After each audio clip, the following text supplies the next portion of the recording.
Hey guys, on this video, I will be talking about bank fee that sometimes most people pay without knowing. Some people know those fee would have been communicated to you when you open the bank account. And sometimes you do not know. You may have a checking account or savings account, and every month the bank basically charges you some money for having that account there. Whether you even operate it or not, you have charges coming to that account. So if you look at this screen here, which was published by ABC News, Wells Fargo sets banks checking account fees to more stakes. So this was published back in 2012, surprisingly. And when I went through the initial publication of this news, it was about $5 at that time. I will take you down to where you could actually get free accounts without paying any fees. Some banks that offer that option. And as far back as that time, you will need to have either deposit of $500 to your account or a minimum balance of $1,500. But that has changed since, and in some cases, the minimum balance could be higher for some banks, and in some cases, the minimum deposit could be higher. And in most cases, they will require your income be deposited to your account, whether check account or savings account. Unfortunately, most people pay this fee without paying attention to it. It might be $12, $10, and you might look at it not significant, but when you put that together in a year, so you're looking at over $150, which could be used for other purposes. So if we look at the publication from the CNBC, for instance, and if you read through that, basically this was, let's see when this was published. So this was recently published, actually. So on Thursday, July 9, 2026. And basically what they are saying here is, if you look at the fee you pay, some banks at the moment charge about $13.51. And for the bank I use, they charge about $12 monthly. But if you have a minimum balance of about $8,000, they won't charge you any fee. And of course, my other income goes into that account, so they don't charge any fee. But there are times that I spend to the point that I have less than $8,000 in one of the accounts, and they end up charging me $12 for having less than $8,000. So, and for some time, I wasn't paying attention to it. And when I realized it was about 9 months have already gone, I tried to get that money back from the bank. That didn't work. I think they decided to waive the most recent month for me, but not the entire period of time that they were charging me, without knowing that I was being charged for monthly fee. Even though I have another account with them that has over $8,000 on that account, they were charging me for the account that doesn't have over $8,000. So pay attention to your bank accounts and be sure that you check your accounts regularly and see what you are being charged and what you are not. But again, as I said, I'm going to walk you through ways in which you could open an account without paying any fee, literally. So I'll use my ChatGPT here and basically ask for Lakes banks with checking accounts at $0 monthly fee. So that is the first prompt. I'm not going to give too much prompts here. I just want those kind of general information, but I'll organize this in a way that you could see the bank in a very clear way. So we could see that here. Okay, it's already sorted, so we'll leave this in this at this stage. But again, you could see that Capital 1360 checking account has $0 monthly fee. Minimal balance, no minimal balance, and the branches. So the reason why ChatGPT gave me this very organized table is because the initial research I did didn't give me this kind of organized information. I did ask for it to put the information this way so that it becomes very clear on this list of banks and the monthly fee the minimal balance and whether there's any hidden fee. So it hasn't added that any hidden fees to this.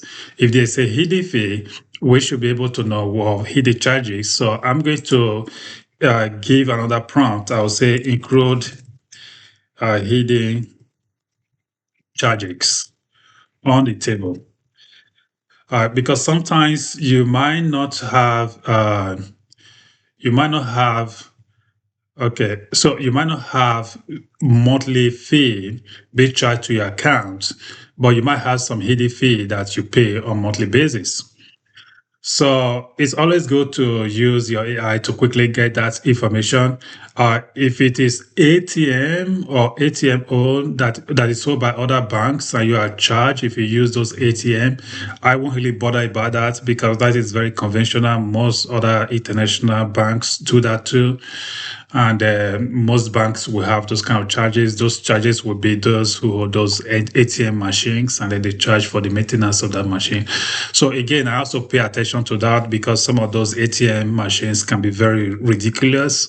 They could charge you as much as $4 to withdraw any amount. Whether you're withdrawing $10, it doesn't matter. They will charge you a flat fee of $4. In fact, I've gone to one big show center in Denver where to withdraw money from the ATM was $4, and I just walk away because it doesn't make sense. I was only trying to withdraw $10 to give as a donation for some of the events that I attended. So paying $4 to get that kind of amount doesn't add up from my point of view. So it's something to pay attention to. Okay, so now you could see from here how this works, and if you go through, you have discovered cashback debit. I have not used that, and is I have used this Discover credit card, but of course for the debit card cashback, I have not used that. So it's something that you want to explore further. No bank fee, ATM owner may charge $0, and it's all completely online. You know, when I opened my first bank account in the US, one of the banks I actually wanted to open the account with was the Answers One checking account. It was online, very easy to open account, and many other incentives for me to open an account with them. But I decided not to open an account with them because they were mostly online, or in fact, they were 100% online from the location that I live. I was looking for a bank where there's a local store, which makes sense at that point in time. But for a very long time, I have not stepped my foot on any bank store. So I don't really need any bank store. I could literally open a bank account with Robinhood, which is investment platform, or with your Vanguard, or with other type of online system without paying any monthly fee or hidden cost if you do not really need to go to a physical branch. And if you have issue, you could always sort that out on the phone. For even banks with physical stores, if you have issue, most of the time they will tell you to call their customer service. So even though you're working there, the cashier might not be able to help you. So I think everything has actually gone on a venture system when it comes to finance. But again, there are some instances where you still have to visit a physical store. But I won't really disregard a bank with benefits in terms of no monthly fee, no hidden costs, just because they are online. Then you have other listed banks here. For example, you have the Everbank, you have the MBKC Everything account. So these are multiple ones. You kind of review them to be sure that there are no hidden fees. For example, it's in not, let's see what they wrote here, not a traditional bank account, requires Amex eligibility. Again, if you are dealing with Amex checking account, you need to have Amex credit card or something similar to that, I suppose.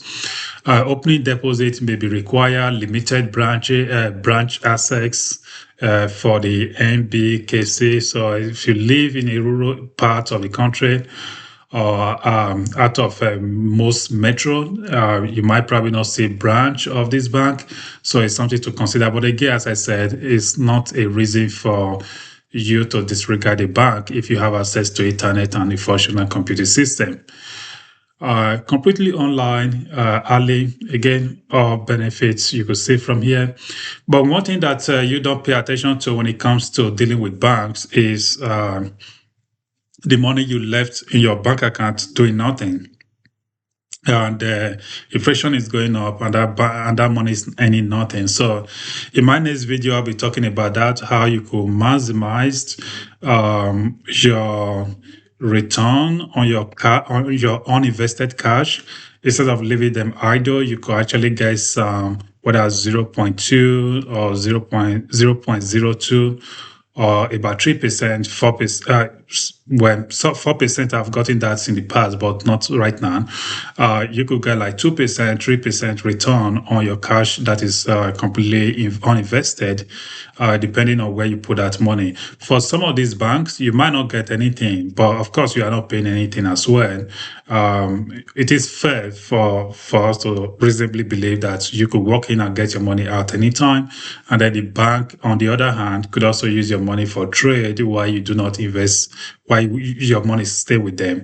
So clearly you are not getting anything in return as a result of that. But there are other banking systems where if you have any cash that is sitting in your account, you could actually get some return on that uninvested cash. I'll be talking about that in my next video.